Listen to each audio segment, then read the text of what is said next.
ಸಣ್ಣ ಮುಖ ಮಾಡಿ ಮರಳಿ ಬಂದಿರಲ್ಲ. ನಮ್ಮ ಮನೆ ದೇವರಾದ ಯಡಿಯೂರು ಈರಣ್ಣ, ಪರ್ವತದ ಮಲ್ಲಯ್ಯ, ಕುಕ್ಕನೂರು ದೇವಮ್ಮ ಅಷ್ಟು ಐಶ್ವರ್ಯ ಸಿರಿ ಸಂಪತ್ತು ಕೊಟ್ಟು ಕಳಿಸಲಿಲ್ಲವೇ ಗೌಡರೇ? ಹೌದು ಗೌಡತಿ, ನಾನೊಂದು ಬಗೆದರೆ ಆ ದೈವ ಒಂದು ಬಗೆಯಿತು. ಆ ಮೂರು ದೇವರು ನಮ್ಮ ಪಾಲಿಗೆ ಕಲ್ಲಾಗಿ ಕುಳಿತಿದ್ದಾರೆ. ನಮ್ಮ ಮನೆಯಲ್ಲಿ ಅನ್ನ ಇದ್ದರೆ ಕಾಡಿಬೇಡಿ ಉಣ್ಣುವ ದೇವರು ನಾವಿದ್ದೇವೆ. ನಾವು ನಿಮಗ ಎಲ್ಲಿಂದ ಕೊಡುವೆನೊಂದರು. ಆ ಮನೆ ದೇವರಿಗೆ ಹೋಗಿ ಹಣೆ ಕೊಯ್ದು ಮಿಣಿ ಮಾಡಿದರೂ ಪ್ರಯೋಜನವಿಲ್ಲದಂತಾಯಿತು ಗೌಡತಿ, ಪ್ರಯೋಜನವಿಲ್ಲದಂತಾಯಿತು. ಗೌಡ ಪತಿದೇವ, ನಮ್ಮ ಸಮಯ ಸುಮಾರು ಇರುವುದು. ನಮ್ಮ ಪಾಲಿಗೆ ಯಾವ ದೇವರು ಇಲ್ಲ. ಪಾಲಿಗೆ ಬಂದಿದ್ದು ಪಂಚಾಮೃತ ಎಂಬಂತೆ ಮನೆಯಾಗ ಕುಂಟು ಎತ್ತ ಕುರುಡು ಕೋಣ ಉಳದಾವ.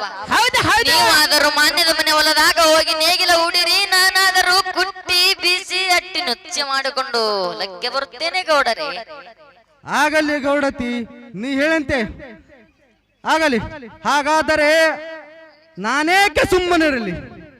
ಮಾನ್ಯದ ಹೊಲದಾಗ ಮಾಗಿ ನೇಗಿಲು ಸಾಗು ಮಾಡುತ್ತೇನೆ. ಕುಂಟ ಎತ್ತ ಕುರುಡ ಕೋಣ ಹರಕ ಸೋಲ ತಿರಕನಗ ಮೂರ್ಖವತಿಗೆಲ್ಲ ತಗೊಂಡು ಸಾಗು ಮಾಡುತ್ತೇನೆ ಗೌಡತಿ. ಆಗಲಿ ಗೌಡರೇ.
ಕೊಳ್ಳ ಕಟಗೊಂಡು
ಎಂಡಿ ತಟ್ಟಿ ಉಳ್ಳುಳ್ಳಿ ಬಿದ್ದಾವ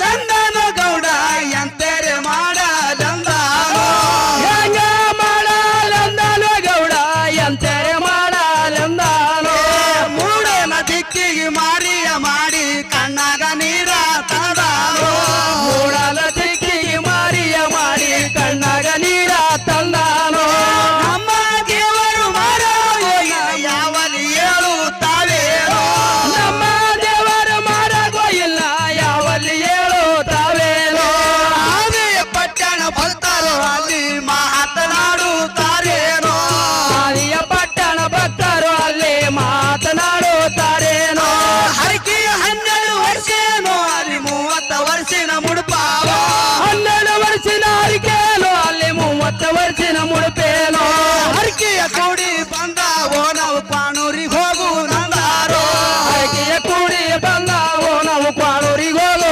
ನಂದಾರೋ ಹರಕೆಯ ಕೂಡಿ ಬಂದಾವೋ ನಾವು ಪಾಣೂರಿಗೆ ಹೋಗು ನಂದಾರೋ ಹರಕೆಯ ಕೂಡಿ ಬಂದಾವೋ ನಾವು ಕ್ವಾಣೂರಿಗೆ ಹೋಗೋ ನಂದಾರೋ ಗುರುವ ಹಿರಿಯರು ಕೂಡ್ಯಾರೋ ಅವರು ಭಕ್ತರು ಕೂಡ್ಯಾರೋ ಹಿರಿಯರು ಕೂಡ್ಯಾರವರು ಬಾವುಳ ಭಕ್ತರು ಕೂಡ್ಯಾರೋ ಚೌಳೆ ತೆಗೆದು ನಂದಾರವರು ಹರಕೆಯ ಮುಡಿಸು ನಂದಾರೋ ಬಾಳೂರು ಗ್ರಾಮಕ್ಕೆ ಒಟ್ಟಾರವರು ಹರಕೆಯ ಮುಡಿಸೋ ನಂದಾರೋ ಪರಸಿಯ ಕೊಳ್ಳ ಕಟ್ಟಾರವರು ಬೆಲ್ಲದ ಹಂತ ಹೇರ್ಯಾರೋ ಹರಕೆಯ ಕೊಳ್ಳ ಕಟ್ಟ್ಯಾರವರು ಬೆಲ್ಲದ ಹಂತ ಹೇರ್ಯಾರೋ ಆದಿಯ ಪಟ್ಟಣ ಭಕ್ತರು ಅಲ್ಲಿ ಸಾಲಲು ಸಾಲಾಗಿ ನಡೆದಾರೋ ಆದಿಯ ಪಟ್ಟಣ ಭಕ್ತರವರು ಸಾಲು ಸಾಲಾಗಿ ನಡೆದಾರೋ ಕಂಕನಾಡ ಕೈಗೊಂಡ ಹೊಲದಾಗ ದೊಂಡ ಮಾರಾಗಿದ್ದಾವೋ ಕಂಕನಾಡದ ದೈಗೊಂಡ ನೋಡಿದಾಗ ದುಂಡ ಮಾರಾಗಿದ್ದಾವ ದೈಗೊಂಡ ನೋಡಿದಾಗ ಸಾಲಾಗಿ ನಡೆದಾರೋ ಕಂಕನಾಡ ದೈಗೊಂಡ ನೋಡಿದಾಗ ಸಾಲು ಸಾಲಾಗಿ ನಡೆದಾರೋ ಪರಿಸಿಯ ಜನರಿಗೆ ನೋಡನ ಗೌಡ ಅಡ್ಡ ಗಟ್ಟಿ ತರದಾರೋ ಪರ್ಸಿಯ ಜನರಿಗೆ ನೋಡನ ಗೌಡ ಅಡ್ಡ ಗಟ್ಟಿಯ ತರಬ್ಯಾರೋ ಎಲ್ಲಿಗೆ ಹೊಂಟಿ ರಂದನ ಗೌಡ ತಂಬಕ ಬೇಡುತ್ತಾರೇನೋ ಎಲ್ಲಿಗೆ ಹೊಟ್ಟಿ ನಂದನ ಗೌಡ ತಂಬಕ ಬೇಡುತ್ತಾನೇನೋ ಎಲ್ಲಿಗೆ ಹೊಂಟಿ ರಂದನ ಗೌಡ ತಂಬಕ ಬೇಡುತ್ತಾನೇನೋ ಎಲ್ಲಿಗೆ ಹೊಂಟೆ ರಂದನ ಗೌಡ ತಂಬಕ ಬೇಡುತ್ತಾನೇನೋ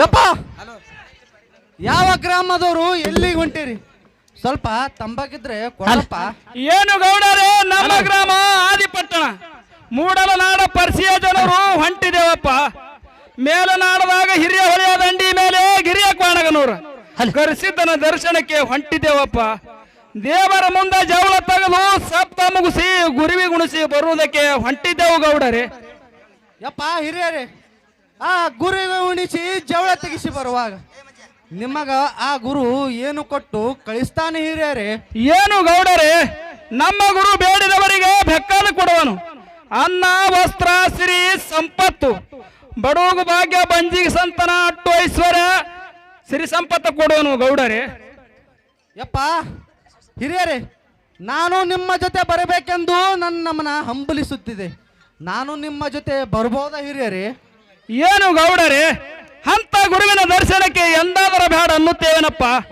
ನಿನ್ನ ಕೈ ನಿನ್ನ ಕಾಲ ಜಯಂಕಾರ ಹಾಕಲು ನಡೆಯಪ್ಪ ಕಲಿಯುಗದಾಗ ಕಲಮಾಯನ್ ಹಿಡಿದು ಕಟ್ಟಿ ಹಾಕಿದಂತ ದೇವರು ನೀವಾದರೂ ಬರ್ರಿ ಗೌಡರೇ ಹೋಗೋಣ ಆಗಲಿ ಹಿರಿಯರೇ ದುಂಡ ಮಾರ್ಗ ಹಿಡಿದು ಸಣ್ಣಗೆ ನಡೆಯಿರಿ ಕುಂಟ ಎತ್ತ ಕುರುಡ ಕೋಣ ಮನೆಯ ಕಟ್ಟಿ ಶೀಘ್ರವೇ ಬರುತ್ತೇನೆಯಪ್ಪ ಆಗಲಿ ಗೌಡರೇ ಬರೀ ಹೋಗೋಣ ಆಗಲಿ ತಂದೆ ಸಾವಕಾಶ ಹೋಗ್ಯಪ್ಪ ಗೌಡ್ತೀವಿ ಅಲ್ಲಿ ಹೋಗಾಗ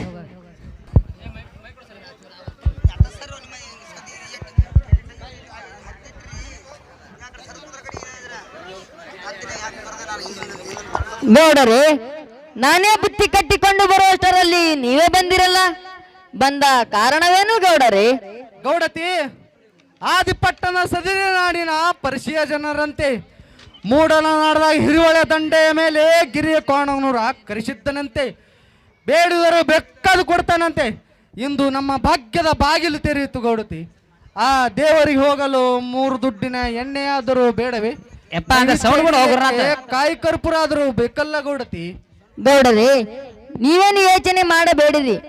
ನಾನಾದರೂ ರಾಣಿ ರೈತರ ಮನೆಗೆ ಹೋಗಿ ಕೆಲಸ ಮುಗಿಸಿ ಬರುವಾಗ 3 ದುಡ್ಡು ತಂದಿದ್ದೀನಿ. ಮಾಪಿಲೆ ಎಣ್ಣೆ ಹಾಕಿರಿ, ತೂಕದ ಬತ್ತಿ ಹಚ್ಚಿರಿ. ಎರಕೆ ಮಾಡಿ ಹರಕೆ ಹೊತ್ತು ಅಷ್ಟು ಐಶ್ವರ್ಯ ಸಿರಿ ಸಂಪತ್ತು ಬೇಡಿ ಪಡೆದುಕೊಂಡು ಬರ್ರಿ ಗೌಡರೇ. ಆಗಲಿ ಗೌಡತಿ, ಹಾಗಾದರೆ ಪೂಜ್ಯ ಸಾಮಗ್ರಿಗಳನ್ನು ಕೊಡು. ನಾನಾದರೂ ಅತಿ ಶೀಘ್ರವೇ ಹೋಗಿ ಬೇಗನೆ ಬರುತ್ತೇನೆ. ಆಗಲಿ ಗೌಡರೇ, ಪೂಜೆ ಸಾಮಗ್ರಿಗಳನ್ನು ತೆಗೆದುಕೊಳ್ಳಿರಿ. ಅತಿ ಶೀಘ್ರವೇ ಹೋಗಿ ಅಷ್ಟು ಐಶ್ವರ್ಯ ಸಿರಿ ಸಂಪತ್ತು ಪಡೆದುಕೊಂಡು ಬರ್ರಿ ಗೌಡರೇ. ಆಗಲಿ ಗೌಡತಿ.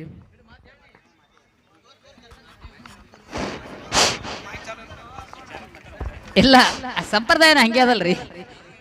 ಈಗ ಎಲ್ಲರ ಸಂಪ್ರದಾಯ ಹಂಗೆ ಅದ. ಗೌಡ್ರ ಏನ್ ಮಾಡ್ಬೇಕು? ಹೋ ಹಿರಿಹೊಳಿ ದಂಡಿ ಮೇಲೆ ಬಂದಂತೆ ಆಯ್ತು. ಎತ್ತು ಮೈ ತೊಳೆಯುವಾಗ ಸೆಳವಿಗೆ ಬಿದ್ದ ಎತ್ತು ಹರಿದುಕೊಂಡು ಹೋಯ್ತು. ಯಾರಾದರೂ ಎತ್ತು ತಂದು ಕೊಟ್ಟು ಪುಣ್ಯ ಕಟ್ಟಿಕೊಳ್ಳಿರಪ್ಪ. ಯಪ್ಪ ಯಪ್ಪ ಹಿರಿಯರೇ, ಯಪ್ಪ ಹಿರಿಯರೇ, ನೀವೇನು ಚಿಂತಿಸಿದ್ರಿ? ನಿಮ್ಮ ಹರಿದು ಹೋಗೋ ಎತ್ತ ನಾನು ಹಿಡಿದು ತಂದು ಕೊಡುತ್ತೇನೆ. ಆದರೆ ನೀವು ನನಗೇನು ಕೊಡಬಲ್ಲಿರಪ್ಪ? ಸೆಳವಿಗೆ ಬಿದ್ದ ಎತ್ತು ಹೊಳ್ಳಿ ತಂದು ಕೊಟ್ಟರೆ ಕ್ವಾಣೂರ ಕರೆಸಿದ್ದನ ಮಠಕ್ಕೆ ಹೋಗಿ ಬರೋ ಮಠ ಹೊಟ್ಟೆ ತುಂಬ ಅನ್ನ ಹಾಕುತ್ತೇವು ಗೌಡರೇ. ಇನ್ನು ಕ್ವಾಣೂರು ದಾರಿಯಲ್ಲಿದ್ದೀನಿ. ಹೊಟ್ಟೆ ತುಂಬ ಅನ್ನ ಸಿಕ್ಕಿದಂತಾಯ್ತಲ್ಲಪ್ಪ. ಆ ಗುರು ಕರಿಸಿದ್ದನ ಮಠಕ್ಕೆ ಹೋದರೆ ಇನ್ನು ಎಷ್ಟು ಸಿರಿ ಸಂಪತ್ತು ಬರಬಹುದು. ಯಪ್ಪ ಹಿರಿಯರೇ, ನಿಮ್ಮ ಹರಿದು ಹೋಗುವ ಎತ್ತ ಹಿಡಿದು ತಂದಿನಿ, ತೆಗೆದುಕೊಳ್ಳಿ ಹಿರಿಯರೇ. ಸೆಳವಿಗೆ ಬಿದ್ದ ಎತ್ತು ಹೊಳ್ಳಿ ತಂದು ಕೊಟ್ಟರೆ ಈ ಸಿರಕನಹಳ್ಳಿಯ ಗ್ರಾಮದಲ್ಲಿರುವ ನನ್ನ ಅಕ್ಕ ತಂಗಿಯರೇ, ಅಣ್ಣ ತಮ್ಮಂದಿರೇ, ತಾಯಿ ತಂದೆಯರೇ ಮತ್ತು ನನ್ನ ಪ್ರಾಣ ಸ್ನೇಹಿತರೆ, ಸಿಬ್ಬಂದಿ ಬಳಗದವರೇ, ಎಲ್ಲರೂ ಕೂಡಿಕೊಂಡು ಊಟ ಮಾಡೋಣ ಬರ್ರಿ ಗೌಡರೇ. ಆಗಲಿ ಹಿರಿಯರೇ, ಎಲ್ಲರೂ ಕೂಡಿಕೊಂಡು ಊಟ ಮಾಡೋಣ ಬರ್ರಿ ಗೌಡರೇ. ಹಾ ಹಲೋ ಹಲೋ ಹಲೋ